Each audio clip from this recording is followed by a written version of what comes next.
Right.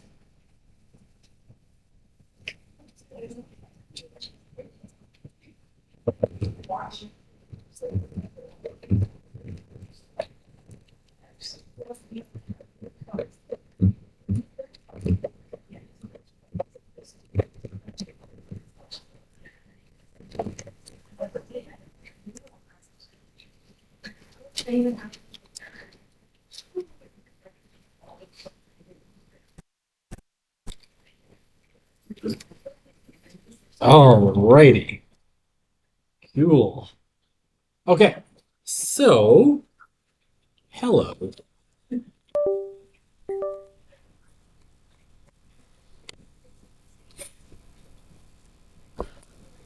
Interesting. What the pickle is going on there? That's never happened before. Hey, hey.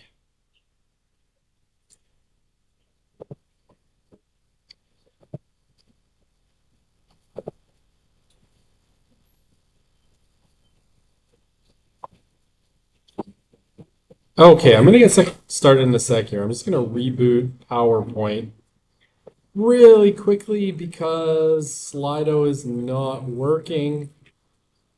I was having issues with it yesterday too in my other class. So let's try and reboot that and see if it helps. I appear to have Wi-Fi in this room. Okay. I see what's going on. All right, one other half second. I can fix this, and I have in the past.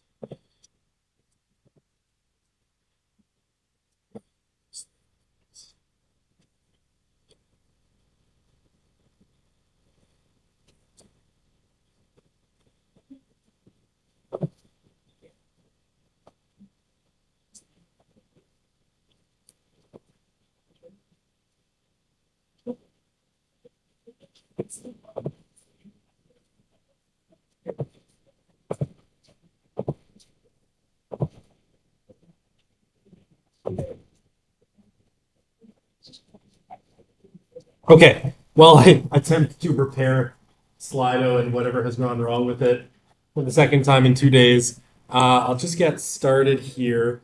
Again,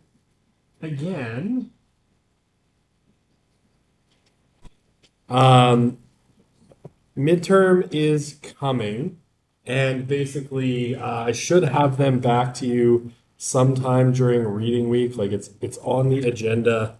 Um, I cleared off a couple of other things this week, so it's now second on my list of things to do. So yeah, stand by for it. You won't see any results until everyone's is marked, but we are working diligently on it. So we're getting there. We're going to keep talking about secularization if Windows ever decides to cooperate with me today. Or Slido for Windows, which for some reason keeps breaking. Initialize, initialize. Okay, we'll see what happens. If not, I guess we'll have to do things the old-fashioned. All right, it was successfully repaired. Let's see if it successfully runs. No, not right now. Okay. All right, so we're going to keep talking about secularization today. And last time we went through kind of our two. All right, I think it's working. We went through our two first kind of subjects in secularization.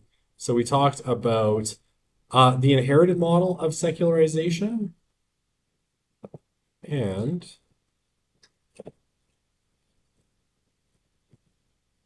we'll see if Slido is working. Okay, it is. The live stream is not on. The live stream is absolutely on. What are you talking about? What you crazies on about? It's right there, and it is right here. If I click on it, will I be able to see myself talking? Now it's all meta. The live stream is Y'all are crazy. Live stream is absolutely perfect. What are you talking about? Ugh. What you crazies on about? Okay, the live stream is up. Okay. I don't know what y'all are on. Oh, that was from Tuesday. Well, I knew that. I knew it wasn't up on Tuesday. Okay. Jeez. All right. Okay. Cleared comments. Okay. I even posted a thing that said no thingy today. All right. Where are we at? So we talked about our two big kind of first theories of secularization. The first of which was that inherited model, right? We call it inherited because we get it from Durkheim and Weber, and Marx to some extent, right? And it is this notion that modernity is toxic to religion, and the deeper we get into modernity, the more we should see religion decline. And then we kind of followed it up with Steve Bruce's um, update to our classical secularization theory, our inherited model, suggesting that, well, it was actually correct, but we got the timing wrong. So we should be talking about late secularization, right? And where he's making an argument against some other perspectives on secularization. And we'll see that when we get kind of towards the end of this unit and we talk about the self-limiting model of secularization from Stark. That basically secularization is a process that never goes all the way down, right? That it kind of goes in waves, right? We get moments of secularization, bless you, followed by returns to religion as, essentially religious innovators react to the decline of religion with new forms of religion. So something a little bit more based in market theory, right? And he had his kind of 4 points, right? Or 5 points, that the inability for religion to return is driven by declining stocks of knowledge, right? People know less about religion, so there's less inherent religious knowledge to activate, right? Less social influence of religion, right? When there's less religious people, people tend to convert because they know religious people. And if there's less religious people around, there's going to be less conversion. The fact that religion is now alien, right, which means it's unknown to most people, and it's a kind of experience that seems off-putting or incompatible with their experiences of life. So in Britain, he says, right, it's principally rural or elderly, rural, Polish, African and Muslim, right? So it's two main Christian forms, Polish Catholicism and African Pentecostalism, are both either ethnically bound in an Eastern European, Slavic kind of Catholicism, or an African kind of Pentecostalism. And you can look at places like King's Crossing Church in London as an example of that, or obviously Muslim, or in some cases, right, Sikh and Hindu. So again, things that are so different that they would be, hard for the average person to relate to. Okay. And then, yeah, it kind of ends off with these points that because of things like the September 11th attacks, right, in 2001, of Muslim extremists attacking the World Trade Center in New York, religion as a whole has gotten a bad reputation. And again, this was largely sort of reinforced by the new atheists, people like Richard Dawkins, Christopher Hitchens, Daniel Dennett, and Sam Harris, all of whom made the case that it wasn't just that, particular religious people did bad things, but that religion itself was the problem. And it was its general irrationality that was the issue, which, led to the othering of religious people as kind of sub-rational and discriminatory, right? So in his view, religion is not coming back. Okay. So now we're going to swing really far in the other direction before, I think, coming back to something of a middle ground. So, pardon me, we're going to talk about Stark's theory. And Stark, as it goes, is probably about as far from Bruce and from Durkheim and Weber as anyone can get. And so he wrote a paper, and this is in 1999, called Secularization RIP, right? Basically arguing that now in 1999, the theory of secularization has been thoroughly discredited and should be put to bed forever, like put into its grave and left to die, right? Okay, so the paper starts, I think, with a really kind of interesting, published in 2000 in Sociology of Religion.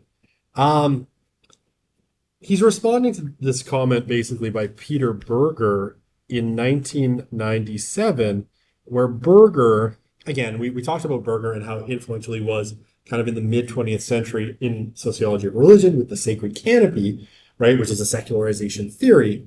Berger, like most sociologists, had largely been a secularization theorist, but in 97, he does something of a recantation, right, or a renunciation of secularization theory. And this graphic has one of the, quotes from that where he says, I think what I and most other sociologists of religion wrote in the 1960s about secularization was a mistake. Our underlying argument was that secularization and modernity go hand in hand. With more modernization comes more secularization, right? And if you recall, and I've told you this a couple of times, but I'll say it at least one more time, just for effect. Berger, in his earlier work, had argued that by the year 2000, essentially religion would have disappeared from the entire planet Earth, right? That the few religious people that remained by the year 2000 would be basically like living off in the mountains somewhere, huddled together, trying to protect the last vestiges of religion from the onslaught of a global secular order, right? And, Berger, I will say, at least has the intellectual honesty to admit that this prediction was, in fact, incorrect. That secularization has not, in fact, taken hold of the entire planet. And as Stark will present in Secularization RIP, in some senses, the opposite has actually occurred, right? Okay. Now, again, this is not a watertight argument either, right? This is one of a bunch of different possible positions that one can take. Now, the only one that I think is completely, incommensurable, that we cannot take anymore, is that inherited model of secularization. I don't think that one works because obviously it hasn't quite panned out that way. But I think late secularization, what I typically refer to this as no secularization, but you can call it, secularization RIP as well. Then there's sort of a neo-secularization theory, which we'll talk about after. And then, there's like post-secularism and the self-limiting model of secularization, which we'll also talk about. These are all, I think, viable positions intellectually to take, and there's certainly evidence to support each one of these theories, which is why this is a debate, right? This is a debate within sociology of religion, and one that I don't think is resolved. Now, I'm going to present here Stark's, kind of argument that secularization isn't happening at all. He presents some good evidence, and his evidence has, I think, considerable virtue, right? But we shouldn't say, he's just right. Just because I love Rodney, and I do, I'm a devotee of Starkism at the end of the day. However, certainly I don't know that I subscribe to no secularization as a philosophy. Okay, but I want to explain to you all the debates in the field. So, to start his paper, right, Stark traces the roots of what he calls the secularization thesis back to the end of the 17th century, right? So back to the end of the 1600s, when Thomas Woolston predicted that Christianity would be gone, right, as we're living through things like the scientific revolution, as a result of modernization by 1900, right? And one of the things that Stark will point out over and over again is that people have been making predictions about the death of religion for a very, very long time. And in every single case, it has been incorrect, right? Thomas Jefferson, the American president, and, he's a deist, and one of the writers of the Declaration of Independence, right? An Enlightenment thinker in so many ways, predicted that within his lifetime, Christianity would fade away. Now, he thought it would be replaced by a sort of Unitarian universalism, right? That there's one God that's everywhere, but that God is largely out and gone and kind of checked out of the universe. And then, he cites poor Peter Berger, who, again, as I said, at least had the intellectual honesty to be like, well, didn't really pan out. That by the 21st century, religious believers are likely to be found only in small sects, huddled together to resist worldwide secular culture, right? And on and on and on. And we can make endless lists of these kinds of predictions. And these predictions very much continue to the present day, right? We can look at Bruce's most recent works on secularization and lots of other people who are still arguing straightforwardly that modernization and secularization go together. And always the argument here is we just got the timing wrong. Okay. So, 5 things that Stark notes about our typical secularization theories, but very importantly, he disagrees with all of these points, right? And I think they are worth considering. So, amongst our secularization thesis believers, right? There is, and he says, and this is 100% correct, by the way, this one he's 100% right about, modernization is the causal engine dragging the gods into retirement, right? So modernization is, and modernity is what drives religion down. Okay, it's not anything else. It's no other social forces or anything like that. Okay. Now, what he says, and here he's taking a shot across the bow of something that we haven't seen yet, so I'll just explain it to you, and then we'll come back to it.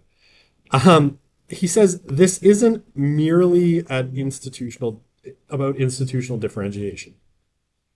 Because when we get to the next theory, right? And unfortunately, because all of these theories are in conversation with each other, we kind of have to present them sequentially for them to make sense.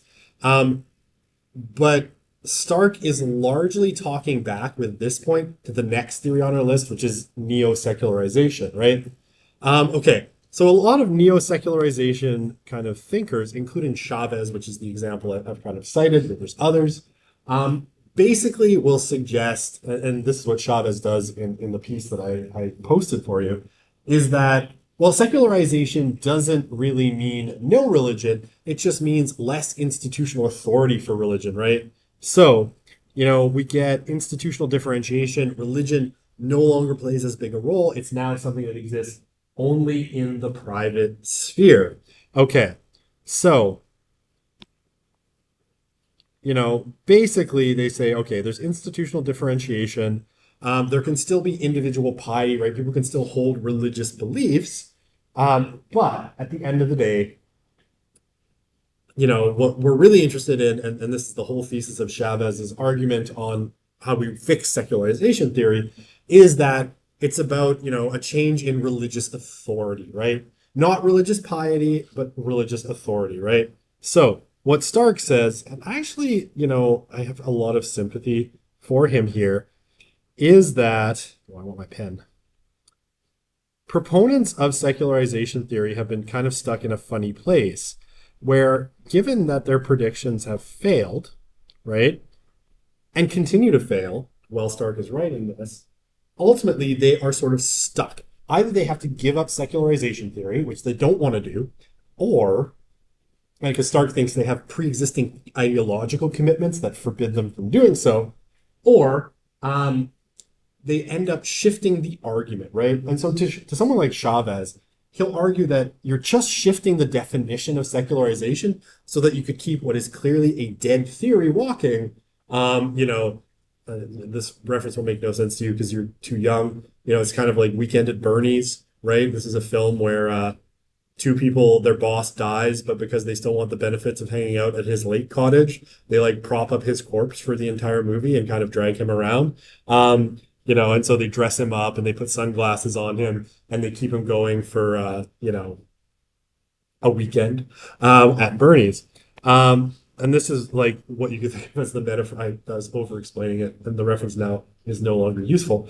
But right, they kind of redefine what secularization is as just institutional differentiation, not personal piety, in order to keep the theory alive, right? Or to at least pretend that even though it's dead, that it's not dead, right? So just prop up its corpse. Okay. The next one he thinks is that, science has deadly implications for religion, right? This is roughly speaking a plausibility structure argument. Um, if you remember going back to, I know I just referenced stuff backwards in this course. In sociology of youth, bless you, I'm always promising things that are coming ahead of us in the course. In this class, I'm always talking about things we've already talked about, right? But if you remember when we talked about plausibility structures, right? One of the things that Berger flagged was that science undermined the plausibility structures of religious systems, right? And this is kind of what Stark is reacting to, right? But he's actually saying, I disagree with this. I don't think science has deadly implications for religion, right? One can have a scientific worldview and be religious at the same time in Stark's view. Now, this one, I'm going to just keep changing colors because it's fun. That secularization is irreversible. And we'll see this again. We'll see this in this argument, right?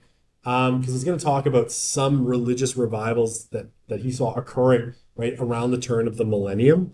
But we'll see it again when we talk about what he calls the self-limiting theory of secularization. But, a lot of people, and I sort of used this metaphor last time, think of secularization as like a tube of toothpaste, right? Once you squeeze the toothpaste out of the tube, there's no getting it back in, right? You can't reverse the process, at least not particularly efficiently. So secularization, once it hits, it's not going to reverse. A bunch of once secular people are not then going to become religious. And again, Stark disagrees with this. Okay, and the last one, which requires yet another color because reasons,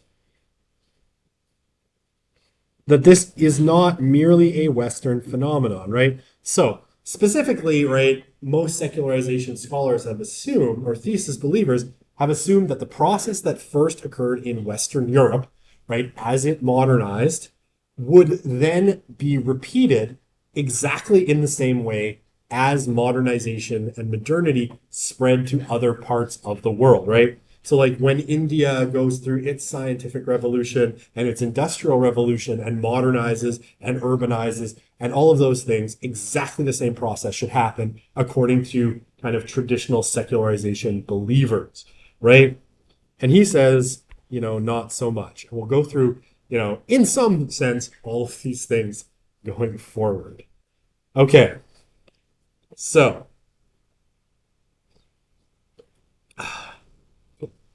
what I think is Stark's most, I think, interesting claim in the piece, and the one that is probably the most disruptive to the traditional sense of, I think, Western history that we have, is this one, right?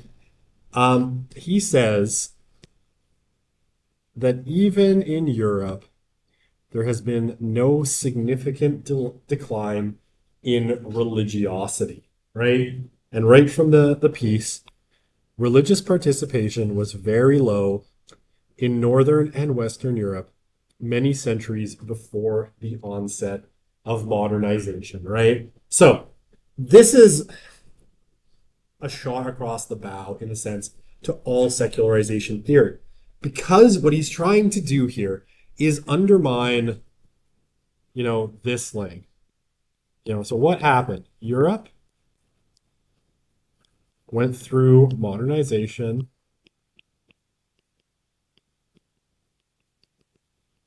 which led to secularization,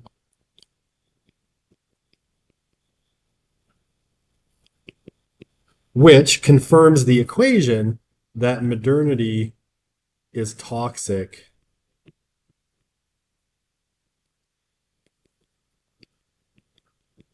to religion. Now, if you can undermine the idea, and here, right, we have to believe that at this stage, right, prior to modernization, Europe was extremely religious, right? Now, if you can undermine that notion, right, or that understanding of history that Europe was like super religious, but then modernization hit and it became less religious, the whole kind of notion that modernity is linked to secularization sort of falls apart, right? So this is the argument that Stark is making. We're going to undermine the idea that Europe was ever all that religious, and that as modernity hit, it became less religious, right? I love this, right? Levels of subjective religiousness remain high, right? So he himself is doing a little bit of a redefinition here. Instead of talking about things like church attendance, right, which would be a problem because church attendance has definitely fallen. He's going to talk about levels of subjective religiousness remaining pretty high. Um, and, to classify a nation as highly secular when a large majority of its inhabitants believe in God is an odd position, right? And I always come back to this statement because I was like, and I'll diverge a little bit from the lecture material for today. Just 2 days ago, right? I happened to be looking through the most recent Pew Religious Landscape Survey for the United States, where Pew does this roughly every 4 years, right? Oh, maybe it's more than that because the last one they did, I think, is in 2019. Anyway, they do this every once in a while. Pew will do this kind of update on the religious landscape in the United States. And I mean, there's a lot of interesting stuff, and we'll talk about that when we talk about religious landscape a bit later in the course. But one of the things that I found really interesting in that data was that levels, despite the fact that fewer and fewer people are, say, identifying as Christian, um, although that number is kind of the decline has leveled off, as has the increase in the number of people who identify as nothing in particular. Both of those have kind of leveled off. But yeah, we'll talk about that. Super interesting. Um, Subjective religiosity, as Stark is talking about it here, actually remains really high in the United States, right? And this is true in Canada as well, a little bit less true, but still fairly true, and somewhat true in Western Europe. Um, but things like believing in a soul, right? Believing in God, even if you're not specifically associated with a religion, believing in heaven, right? People believe in heaven more than they believe in hell. It's kind of an odd thing. I guess people like the good place more than the bad place. If you're going to believe in one or the other, you just believe in the good place. Um, those levels all remain like not just majority territory, but vast majority territory, right? Like in the US, it's still all of those statements are above 70%, with a lot of them above 80%, right? The notion that people have a soul, I think it's like 82% of Americans still believe that people have souls, right? So this is what Stark is going to refer to as subjective religiousness, right? It might not be institutional, but these are still ultimately religious beliefs. And I'll come back to this point probably a few times during the course. To classify a country that where 80% of people believe that people have a soul, is an odd proposition. Okay, can I give you one other like random piece of information? Because this is what I do know. Jasmine is like, fuck that. Just get on with it.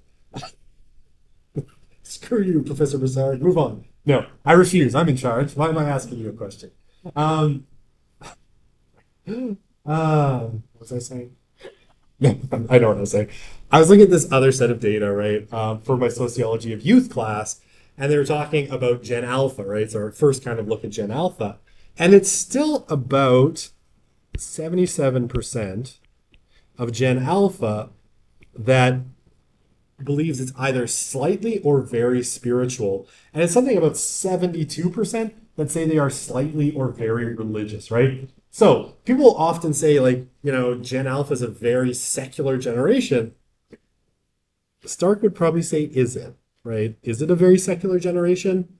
If 77% say they are at least slightly spiritual, that's an odd kind of proposition as well. Okay, we'll dig into that as we go. All right.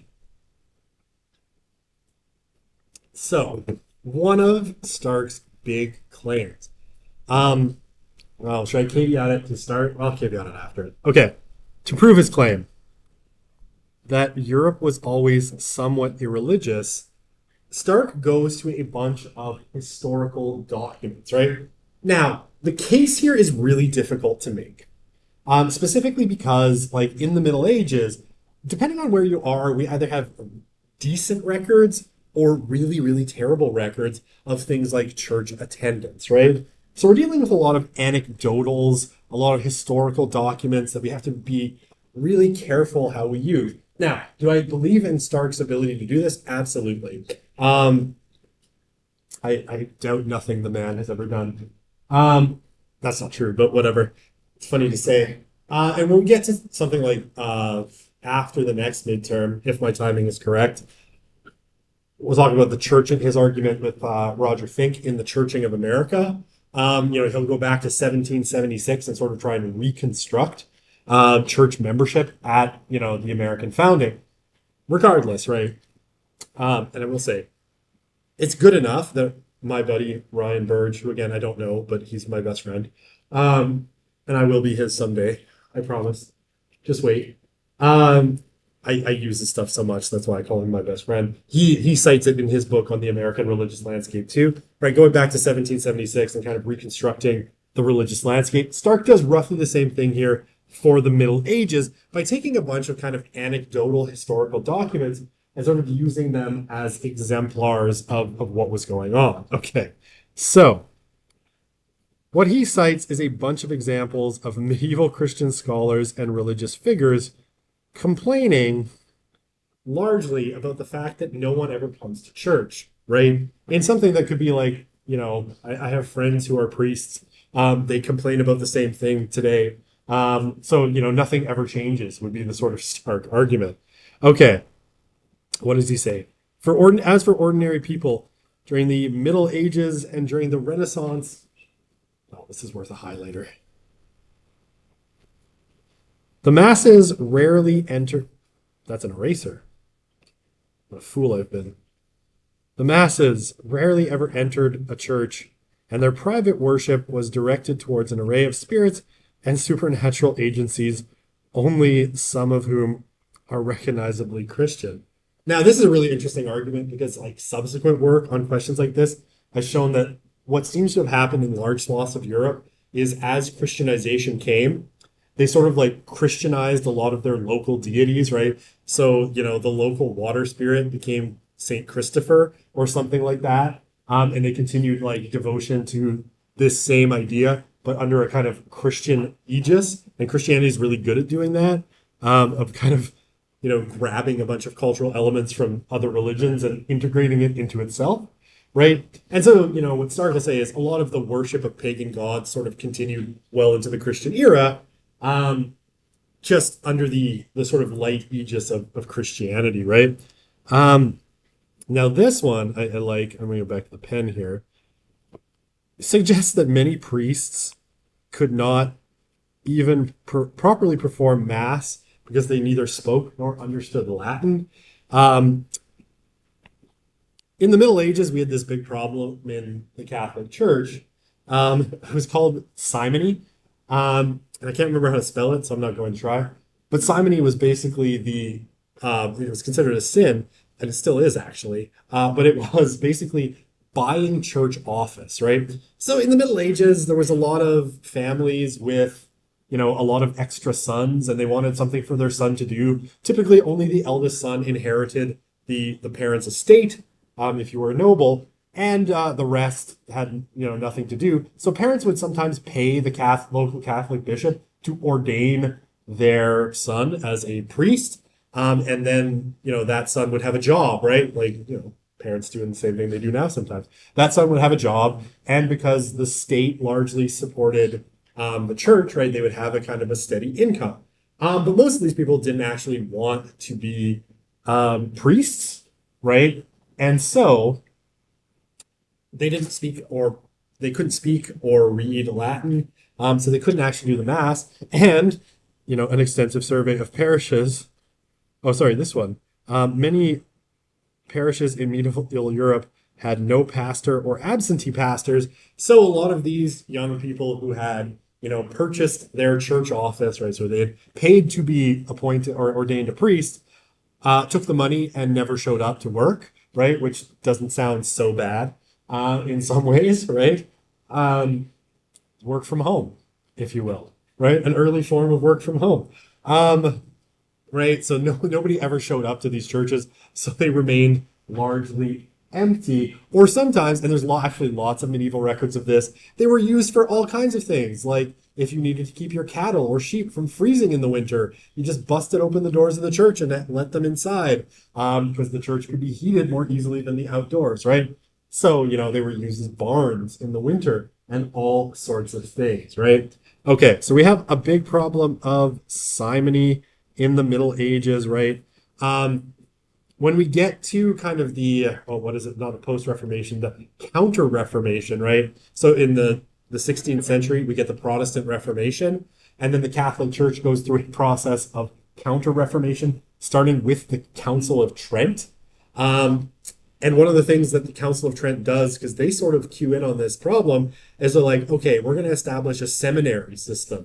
So instead of just assuming that all of our priests are trained, we're going to set up schools for them. So we actually don't get like seminaries or actual like priest schools until well into the 16th century, right? So you've had 1,500 years of Christianity with sort of loosey-goosey rules about who can be a priest and who can't. So if you ever wonder why, like, there were priests that were fathering children and all, all of this stuff and doing generally bad things, well, at least some of them had purchased their office. Okay, and this last one, yeah, an extensive survey of surviving parish churches in lots of parts of Europe from Brook and Brook reveals them to have been too small to hold anything but a small fraction of the local inhabitants, which again suggests that nobody really went. Like at least only a small part of the population bothered to show up on any given day. And when people did go to church, they often behaved in very inappropriate ways while there. Stark cites accounts where, people would go into the church and lie down on the pews during Mass and fall asleep. They would, fart, burp, and curse during church. They would bring their dogs in to church. Hey, how things have come full circle. No, I know a few people that bring service dogs to church. So like, everything stays the same always. Okay, service dogs are not quite the same. Right? And generally, they were just like disruptive and rude and weren't listening and all of that fun stuff. Okay, so that's the Middle Ages. In the Renaissance, we have slightly better data. Our best data comes out of England, right? We have a lot of surviving parish records in England for whatever reason. The British get really good at keeping records, and the Church of England keeps really good records during the Renaissance and forward, right? But what we know largely corresponds with what Stark is saying. We see pretty dismal church attendance. So, Laslett in 1965, reported based on anecdotal accounts, and these are priests largely complaining to their bishops that no one comes, right? That only 125 of 400 adults in a particular English village took Easter communion late in the 18th century, right? So by late in the 1700s, right? So we're talking like 1780s to 1800, right? Only, so it's a little bit more than a quarter of the inhabitants of a particular village took Easter communion. Now, why is Easter communion important? Theologically, right? You're technically only required in Anglo-Catholicism and Catholicism to take communion once a year at Easter, right? You're supposed to, well, in Catholicism, Anglo-Catholicism is a little different, but in Catholicism, right, you go to confession at least once a year and you take communion at least once a year, right? And that's usually at Easter. And went on to note much smaller attendance in other villages, right? Now, what Stark said, and I think, there's actually good evidence to suggest this is true. Church membership is higher, or was higher, in 2000 than in 1800, right? So, really soft church membership in England in particular. And again, this goes towards his argument that Europe, we think of it as having been super religious in the past and it has been secularized. And in some ways that's true, but I think in some ways the argument Stark is making is that we're fooled by architecture, right? The European nobility was quite religious. The European peasantry, far less so, right? So the nobility crafted these great cathedrals and all of this imposing religious infrastructure, But below it, there wasn't much engagement from the run of like the average person. Bless you. Going back to slide 25, number 5, is he saying that modernization won't happen the same way in different countries due to different religions? Wait, I must go back. Um, no. Well, okay. Hang on. What's the question? Modernization won't happen the same way in different countries due to different religions. No. What he's saying is, um, modernization is going to occur. Now, I mean, if I think if you looked at someone like S.N. Eisenstadt, right, talks about multiple modernities, right? Modernity in, say, India is going to have a little bit different character than it did in Western Europe, same with China, right? Um, but that basically, what he's saying is anywhere you see modernization, you should see secularization as well. So it's a universal process, right? As modernization advances, secularization hits, and it's going to do the same thing everywhere. So again, going back to this kind of idea of burgers, right? That we would have a worldwide secular culture by the 21st century. Why Berger thought that was he had this notion, right? That it is a universal process, one that will take place globally everywhere. And what again, we'll get to this because we're talking about other parts of the world, particularly India, to some extent China, which is a little bit less true than when Stark potentially wrote this. Um, but we can talk about and the Arab world, right? Particularly the Middle East and North Africa. We can talk about how some of these processes have not gone quite the way, say, someone like Berger might have thought. Okay, hopefully that answered that question. Can I explain number 2, Chavez's neo-secularization? Stark's response. Okay, if you insist. Okay, so I've erased my beautiful art. So what Chavez will do, and again, we'll get to that argument, is he'll say that, well, secularization isn't really about personal belief, right? So what we can still have in modernity is a high level of personal belief in religion, right? Without necessary, but what's different about modernity is institutional differentiation and a decline in religious authority. Um, so he's saying, like, well, secularization isn't no religion. Secularization is less religious authority. And Stark, pardon my way of phrasing it, sort of wants to call bullshit on this because he's like, you're just, changing the definition of secularization to save a failing theory, right? He's like, it's clear that secularization it doesn't happen the way you say it does. And you're like, no, no, no. When I meant secularization, what I meant was, like the bad relationship talk that someone is gaslighting you. He's essentially accusing a bunch of academics of gaslighting. It's like, when I said secularization, I didn't mean no religion. What I instead meant was less religious authority. And he's like, no, shut up. You meant no religion. Stop it with your academic gaslighting, right? You actually think that it's going to be no religion at the end of the day, right? So anyway, that's hopefully, does that explain it?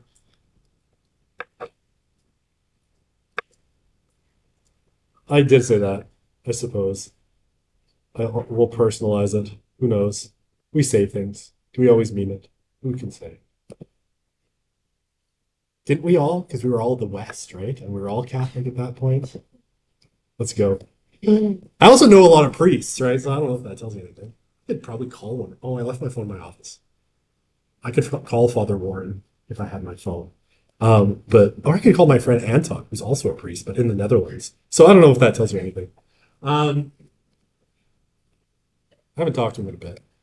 It'd probably be weird if I phoned Anton. I'm like, I haven't talked to you in a bit, but I said I'd call a priest on my phone during class. Also, what time is it in the Netherlands? Late, probably. 8 hours to the Netherlands? Okay, enough of that. All right. Going back to slide 25. I love that people are just parsing my every word at this point, looking for clues. Okay. Am I done with the slide? I'm done with the slide. Huzzah. Okay. So, what does Stark think? Well, he thinks that in the past, Europe was not that religious. Uh-oh. Right? Shots are fired. So the perception of that something has dramatically changed and secularization has taken place, he thinks is largely a process of historical ignorance. Now, he thinks it's largely driven by how influential the Enlightenment's narrative has been, right? So the Enlightenment always painted itself as a movement, right? The Enlightenment, right? We turned the lights on, right? So if you ever wondered why, if you look at some older historical texts, right, they'll refer to the Middle Ages as the Dark Ages, right? This is Enlightenment propaganda by Enlightenment propagandists. And I say that lovingly. I don't know if that's loving. Right, where you had the light on, the light of antiquity was extinguished by the church in the Dark Ages, and then all of these Enlightenment thinkers are turning the lights of reason back on, right? Enlightenment, we get reason returning, and again, this is a largely, PR or propaganda, if you will, like if you actually look at it. No one uses the term the Dark Ages anymore to talk about the Middle Ages because a lot of really interesting stuff was going on in the Middle Ages. A lot of, reason. We get some fantastic European philosophy like Aquinas in this period. So everybody now calls it the Middle Ages, but right because it's in the middle of antiquity and modernity. Anyway, right? It's the historical ignorance bred by an Enlightenment narrative that breeds this idea that we had a very religious dark age that then became a very enlightened rational age where religion would fade away. Okay, and he takes this, and I will say they were friends, so we always want to cite and promulgate our friends. The Jesuit sociologist at University of Chicago, Andrew Greeley, who said there could be no de-Christianization because there was never any Christianization in the first place. Christian Europe never existed. Boom, boom, shots fired. Okay, love my sound effects here. Okay, so what time is it? Wow, like time flies. You know what's really funny? And I'm gonna actually take a moment to switch this monitor so I can keep an eye on the time more easily. Oh, that horrible graphic. I really missed the U of A seal on the screen. It's the Eye of Sauron staring at me with the lightning and the arrows. I don't know if you can see what I mean. Um, right, I've got this like Eye of Sauron staring at me. It's awesome. Thanks, University, for that horrifying image all the time. I didn't fix it. I did the wrong thing. Okay, this control panel is confusing. Okay. Well, yeah, I was going to tell you something yesterday because I couldn't get Wi-Fi in the room on Tuesday, so I had to take my last year's lecture and like cobble it together into a lecture. You know what the sick thing is the timing is like spot on. It's like I use almost the exact amount of time once I edited out the like few minutes of like preamble at the beginning of class. It's really, really close. So if you want to like how practiced this is, although I never practice, apparently I take exactly the same amount of time, which is weird. Okay, let's talk about Stark's theory of Christianization. Actually, are there question slides? Okay, so according to Stark, the European contrast and spread of Christianity was indicative of European elites, not European society as a whole. You got it. It's 100% right. Okay, you're ahead of me though. Slow down. So, Christianization failed. All right. So, what Stark will say, the Roman Empire was being Christianized in the 4th century, right? Okay, let's back up a little bit. So what's happening, right? And we'll talk about this when we talk about our next topic, which is the rise of Christianity. What sort of happened? What Stark thinks is that in the first sort of 4 centuries of Christianity, right up until about 325. So let's say from 33 till 325, right? AD or CE, depending on which notation you want to use. Christianity is a really high energy religion, right? It's one that has passionate adherents, and we'll see this in his book on the rise of Christianity. Um, and it's spreading really, really quickly. And it's large, it goes from, and again, I might get the numbers wrong because I don't have my slides. It goes from, about 100 people, maybe, in the year 33 to somewhere around half of the Roman Empire by the time we reach the year 350, right? And that's something in the range of about 20 million people, right? And this is all done with a religion that's largely, for the bulk of that period, either not tolerated or poorly tolerated in the Roman Empire, right? It's one that the Romans are quite uncomfortable with until Constantine converts in 325. Okay, so the Roman Empire, up until the conversion of Constantine, is being Christianized, despite kind of official resistance from the Roman state. But it fails to take hold more broadly in Europe, especially amongst the peasantry. And he asks why. Okay, and I will note, right, the Latin, the word we get where for non-Christians, pagan, comes from the Roman word for peasant. So there's something there. So what Stark says, and he's throwing down in a sense on the academic context. What he actually says, and I have the quote on the next slide, and I'll go to it here for a sec, that contrary to received wisdom, right, from people who have long done Roman history, people like Edward Gibbon, right, and others, the conversion of Constantine did not cause the triumph of Christianity. Whoa. Rather, hey, let's highlight. Highlighters are fun.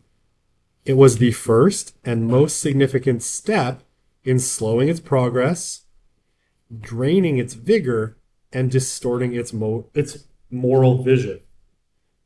Okay. And most of the evils associated with European Christianity since the middle of the 4th century can be traced to establishment, right? It's linking up with the state. So, what Stark says is Christianity probably would have conquered pretty much everything if it hadn't been institutionalized. Because once it became institutionalized, it got lazy, right? It sought to expand, not by converting the masses, but the nobility, right? And you'll sometimes kind of cast this in the historical record, right? Where you'll talk about, like, I think of, why can't I think of his name? The Prince of Kievan Rus, Vladimir. Why can't I think of that? Or if, this is now disputed. Everybody used to call him Vladimir. Now, Volodymyr, Ukrainian scholars want Volodymyr, but I'm going to say Vladimir. Right, Prince Vladimir in like 998 converts to Christianity, and that's like, when we start talking about Christian Russia, right? The case that Stark is making is that this was the kind of pattern. It was like the church would expand largely politically and through things like trade alliances by convincing the nobility in countries that they should convert to Christianity, often, so they could align themselves more broadly with what was going on around them, right? And in this case, right, if you look at a lot of the historians, including non-Spider-Man Tom Holland, who talk about Vlad. I have to throw that in there every time. Because otherwise you might think that the Spider-Man actor is making historical claims, and then it would just be confusing.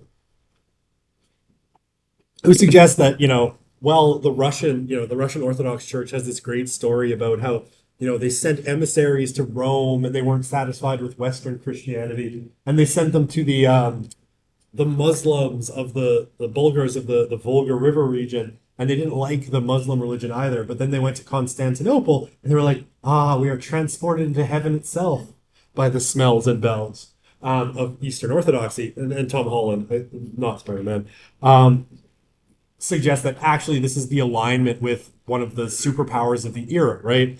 Byzantium was a superpower by kind of medieval standards. And so you want to align with that superpower, well, you adopt their religion. And so this is what largely happened. Nobilities adopted religions based on who they wanted to align with, right? And then they were like to all of their peasants, oh, by the way, you're all Christian now because I am. You know, how does that work out? Not particularly well, because people are probably like, oh, I guess we're Christian now. Guess we'll go back to doing exactly what we were doing 5 minutes ago. And it takes a really long time for a lot of these populations to be Christianized, if they are. Christian commitment in Northern Europe was never high enough to really generate much mass attendance. And when the Scandinavian princes decided they'd had enough of putting up with Rome during the Reformation, and like the Swedes are like, we're Lutheran now.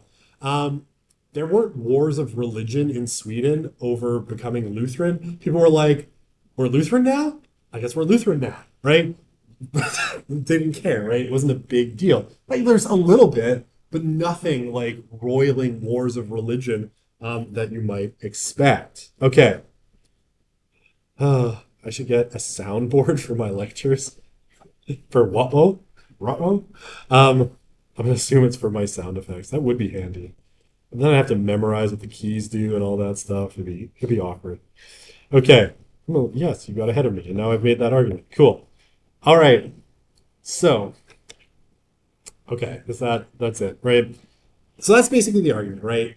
Europe was never that religious outside of the nobility, right? Outside of the kind of elite classes, a lot of the religious lives of people was fairly light, remained kind of pagan, and then, it wasn't particularly high, so that ultimately what we see as secularization is sort of an illusion. It's more of our imagination that Europe used to be this super religious place and has somehow lost its religion rather than a good historical understanding that in a lot of cases, the Christianization of Europe was always just kind of skin deep, right? I guess the nobility is the skin in this metaphor. Don't take that too far. Okay, I can build it out for you. All right. Some other arguments, right? Now, these numbers are a little bit dated, but I think we could, I gave you some numbers for the United States a second ago. And there's lots of numbers like this that you can easily find. So Stark will contend that while church attendance levels might be low, levels of personal belief remain fairly high. And this is, I think, pretty inarguable in most parts of the world, right? And he cites Iceland, which had 2% church attendance rate, but high rates of baptism with almost all marriages taking place in churches. And these are my favorite ones. 81% of Icelanders in the late 90s were confident in life after death. 88% said they believe humans had soul, and 40% believed in reincarnation. If you want an argument, right, for a very light Christianization of a culture, reincarnation is not a Christian belief, and Icelanders are not, it's not like we've imported a lot of Hindus into Iceland. Iceland is still a very uniform nation. So I'm going to say this is a very weird belief for a supposedly Christian or even post-Christian nation, right? So maybe there was never that much Christianity. 82% say, they sometimes pray, and 1 in 4 saying they pray often. Now these numbers have gone down for Iceland. Iceland is now much more irreligious than what these numbers would suggest, but that's where it stood at that era. Okay. Oh, I don't have it here. The other thing that he cites in the paper, which I always think is funny, and I should include it on the slides, but I don't, is that a large number of Icelanders believe in fairies, right? That fairies exist and that they are specific places, like they call them fairy mounds, that where fairies dwell. And it's a weird thing in Icelandic law, apparently, that when you're surveying to build a new building, you have to have the land surveyed for fairy mounds so as to not disrupt the fairies. So again, weird belief if you don't believe in superhuman powers at all. Okay. Now this one is probably on the dicier side, right? And these numbers are pretty dated. Although I will say some more recent studies do kind of support that while these numbers have gone down, there's still a significant number of scientists that believe in God, right? So this is the science is toxic to religion, right? Because of our plausibility structures. kind of argument, right? And Stark claims that scientists are not notably irreligious. And I will say, right, I mean, I think we have at the University of Alberta, is he still working? I don't know. But we had for a long time one of Stephen Hawking's former grad students, Don Page, who's like an astrophysicist who's a devout evangelical Christian, right? So, not necessarily. Okay. Among American academics, the proportion who regard themselves as religious is higher, the more scientifically literate they are, or the more they are in hard science fields, rather. Sorry, I should fix that to make it a little clearer. The lowest rates of religiosity in the sciences, right, or in the social sciences, in anthropology and psychology. And I can't imagine sociology is all that far behind. In the hard science, right, hard scientists are more likely to be religious than social scientists, right? I don't know what that says about social sciences. Please don't make me speculate. I'm in enough trouble every other day. Okay, so there's this study, right? So this study was done in 1997 of scientists, repeating kind of three questions that had been given to scientists in 1914, right? And there are these three questions. One, or these, you can choose one of these three positions, right? So the first one is, I believe in God, or a God to whom one may pray in the expectation of receiving an answer. And by answer, I mean more than a subjective psychological effect of prayer, right? So I think there's an actual God in the world that can do stuff. Two, I do not believe in God as defined above. And three, I have no definite beliefs regarding the question. Okay, so in 1997, about 40% of scientists chose the first one, 45% of scientists chose the second, and 14.5% chose the third. And these results were very little changed. Like the first position was down about 2% from when the same question was asked in 1914 of members of the American Academy of Scientists, right? So what Stark says is, well, science has come a long way since 1914. And so we would expect that if science is toxic to religion, then, scientists today should be far less religious than they were in 1914. And they aren't. Okay. Now, I don't think this is a particularly strong part of this argument. It's not my favorite part, and I always find presenting it a little bit awkward. Though I will say, again, in the hard sciences, there's still a lot of hard scientists that believe in God. So, fun times. Okay. I'm gonna take a couple other arguments from start. How am I doing for time? Oh, I'm doing so good. How are you doing for attention? Okay, Erica gave me a and did she give me a I'm falling asleep. Okay. Heart. Okay, we're good. So if you had told me that all of you were going to be here today, I would have brought my recorder, because I still owe you a performance of My Heart Will Go On. So after the break, if you're all going to be here, if you can email me the day before and maybe invite Ethan, because I owe them from my SOS 444 class. I promised them on the last day because I told the story of how I wake up my daughter. And it's largely by standing outside her door with a recorder playing My Heart Will Go On, the only song I know on the recorder. And I promised them I would bring it, and I forgot on the last day. So I still owe them a performance of My Heart Will Go On, which I intend to honor. But like every time I've had it, like one of you is missing, and I don't want to I don't want to do this once. You'll email me. Eric is in charge. Okay, good. I'll do it before class. I won't waste class time on it. It's fabulous, by the way. No, I mean, it's a recorder. How good could it possibly sound? My children hate me. Um, I'm not. My wife is clearly getting put in the good home, and I'm getting put in the bad one with rats. Okay. So I'm going to jump off a little bit from secularization, RIP, because Stark can't ever leave anything alone. He's like, I know I made that argument in the, Sociology of Religion, the most prominent journal in the field, but I just don't feel like that argument was long enough. So what I did instead, a decade later, was to write a book-length version of this same argument because nana nana nana nana nana. Um, as I've said, he's kind of a honey badger and he never leaves anything alone. Okay, so I'm going to take a couple of things from here because, especially on point number five, right? And that's the point someone was asking about. Um, sorry, I just had a thought. I shouldn't answer that question the way I thought about it. Um, maybe I will. I'll jump to those questions in a sec after I explain this. On that fifth point, right, which is about this global kind of uniformity of secularization and how it should work, he's going to argue against that in this because you see the subtitle of the book, "Why the World is More Religious Than Ever," right? And he calls this book "The Triumph of Faith." And again, this is a big like pulsing middle finger to all of his opponents who think secularization is true. Okay, could some of the beliefs among Icelandic people emerge out of Inuit folklore or religious? I don't know if it would be Inuit, and to be honest, I don't know that it would be Inuit, but I think it's folklore, like Icelandic and Scandinavian folklore. The Icelandic population is like overwhelmingly white.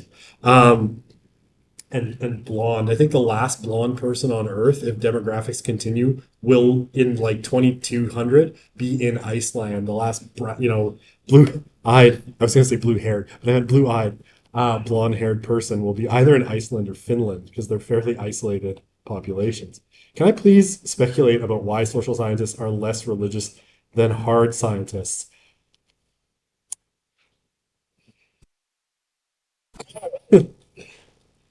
More daddy issues? The delayed laugh from over there is the one that got me. Um, I don't know. I think the social sciences inherently, because of their origin, and here I'm going to give you the serious answer. My actual answer is more daddy issues. But the serious answer is if you look at their trajectories, right, philosophically, they're so deeply rooted in people like Marx, right? In materialist worldviews, Marx, Weber, Durkheim, right? They're all these really stark materialists. Um, and it's always been a field that assumes that religion is hokum, right? That religion is dumb, that religion is ignorant and silly and all of those things. Um, and the hard sciences are a little bit more data driven. I think there's typically been less ideology in the hard sciences. And I don't know, maybe there's more sense of wonder, right? When you understand the scope of the cosmos, maybe that leads to a greater sense of wonder. I don't know.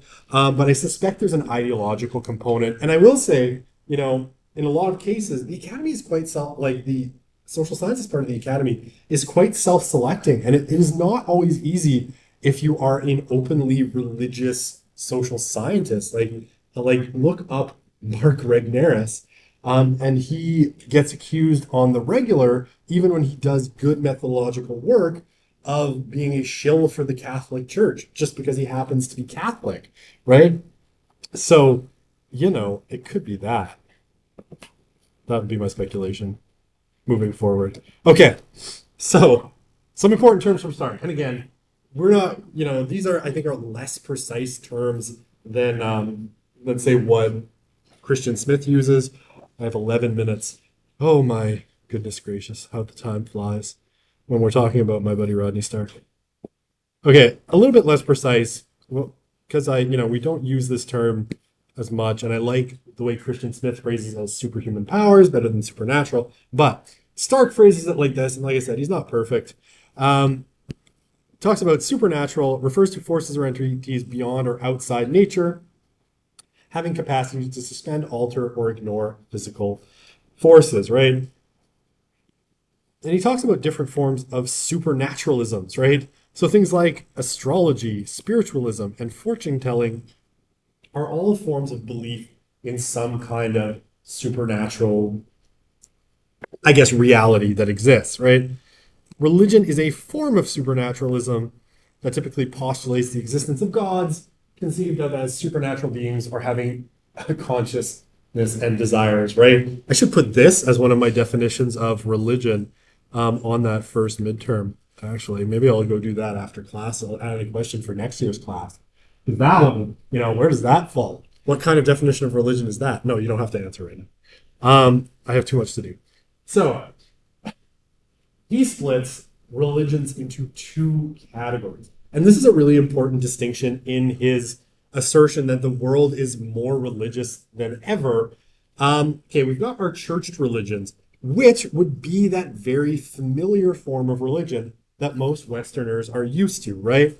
So these are relatively stable, organized congregations of lay members who acknowledge a particular religious creed, right? Go down to your local mosque, synagogue, church of any kind, and what you're going to find is exactly this, right? That is a churched religion, right? And it has a creed, a set of beliefs to which all members of a religious group are expected to assent, right? Whether this is something as complex as, say, the Apostles' Creed or the Nicene Creed in Christianity, or, there is no God but Allah, and Muhammad is the prophet of Allah, and Ali is the friend of Allah. Say that to, I don't know, exacerbate that Sunni Shia divide. That's why I add the last little bit. Okay, right. Sunnis would omit that last part. So those who participate in church religions are expected to do so regularly and exclusively, right? So you're supposed to go every week down to church, and you're not supposed to be like, well, this week I'm feeling a little Jewish, so I think I'll go down to the synagogue, right? It's like, if you're Catholic, you're Catholic. If you're Muslim, you're Muslim, and you're expected to show up. You can't feel a little bit Muslim this week and head on over to the mosque, right? And a Muslim couldn't be like, well, I'm feeling a little Catholic this week, so I'm going to head over to Mass, right? And you laugh because obviously that's not how it goes. Okay. Now, there is this other category that he thinks are important, which are our unchurched religions or unchurched supernaturalisms that lack organized congregations and usually lack a creed. And he says once we include these things, well, actually, the world looks pretty religious. Okay. There's no God but Allah, and Joseph Smith is his final messenger. Yeah, it's always, I'm the final messenger. That's how it goes, right? Joseph Smith got his golden plates, and now he's the last one. But the Bible doesn't contradict whether gravity works or what the chemical makeup of water is. But literalist reading of the Bible contradict our material history.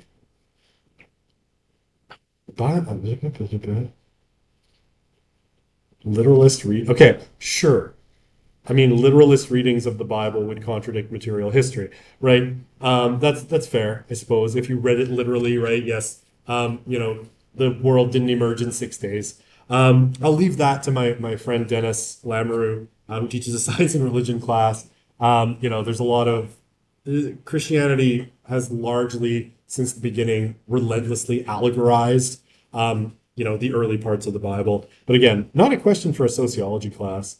But like even Origin of Alexandria in the third century was like, yeah, this is silly. There's obviously not a talking snake. So let's just allegorize it.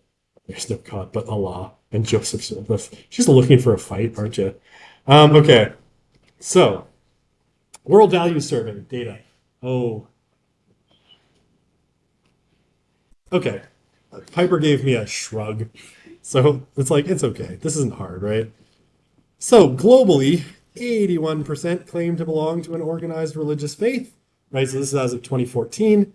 So just over a decade ago, 74% say religion is an important part of their lives, and half of the global population, according to World Value Survey from Gallup, right, gold standard kind of poll globally, half say they've attended a religious place of worship in the last 7 days. So at least half the human population is attending religious services at least once a week.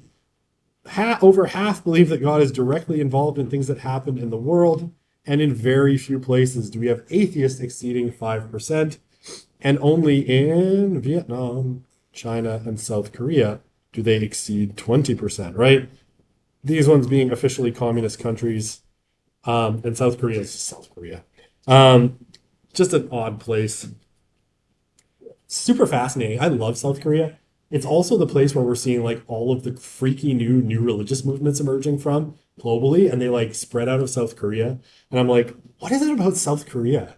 Like, I don't know what it is about South Korean society, but it's a fertile ground for new religious movements. Okay, these numbers have shifted around a little bit since Stark, you know, wrote the book because it's been a little over a decade.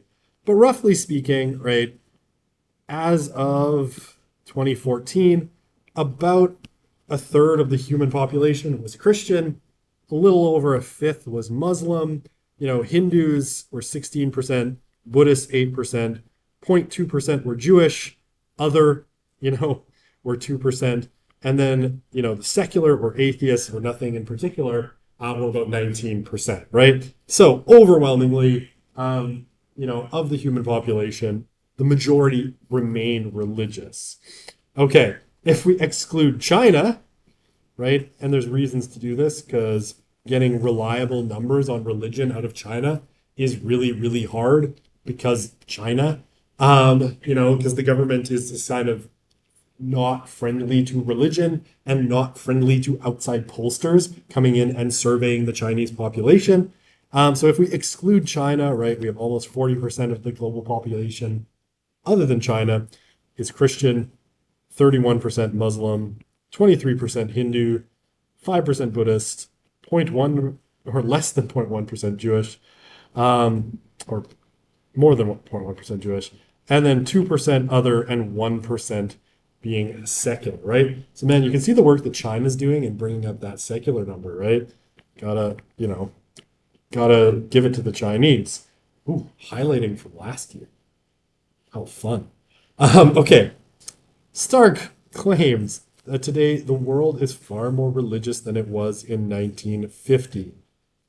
Um, it says there were 5 million Christians in China in 1950, and he goes on the high end of estimates here. But he suggests that, by 2015, there was somewhere between 100 and 250 million Christians in China. Now, I've seen the numbers like vary more than this, from people saying there's about 16 million, all the way to people saying there's about 200 or 300 million. I've tended to want to put it somewhere in the middle, based on the literature, and I would put it somewhere between 80 to 120 million Christians in China today. A lot of them exist in underground churches, so they're really, really hard to track. All right, church attendance in Latin America was 20% per week, was 20% in the 1950s. And through the end of the 20th century and beginning of the 21st century, in lots of places, it increased rather significantly to somewhere around 50% today. And Muslims went through a bit of a revival in the 1980s and are more devoted than they used to be in the past. All right, and we can explore all of these things later after reading week. Erica, please end the lecture. The lecture is the lecture over? If I say so, okay. There we go. All right, the lecture is over. Go in peace. Enjoy your reading week. Think no more of religion.